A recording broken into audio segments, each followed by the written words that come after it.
It was fitting, perhaps, that Pope Francis end his tour of South America's poorest nations in the world's most Catholic country, Paraguay.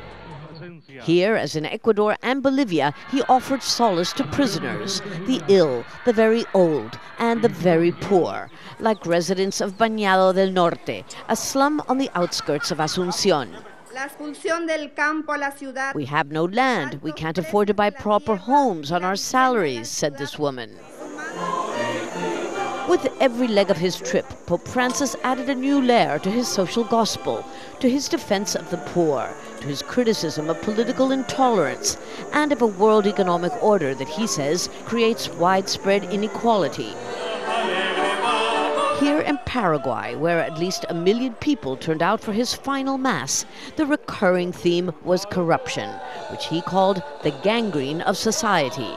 It's muddy and it's wet, but none of that seems to matter to the tens of thousands of people who are here, many of them after having spent the entire night waiting to get a good position to hear and see Pope Francis. They say they want not just a message of hope for themselves, but also for the Pope to address their government directly.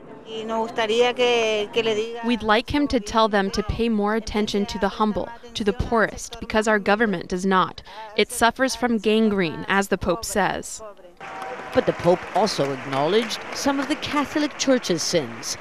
In Bolivia, he asked for forgiveness for the crimes committed against indigenous people during the conquest of America. And in Paraguay, he recognized the Church has driven many away.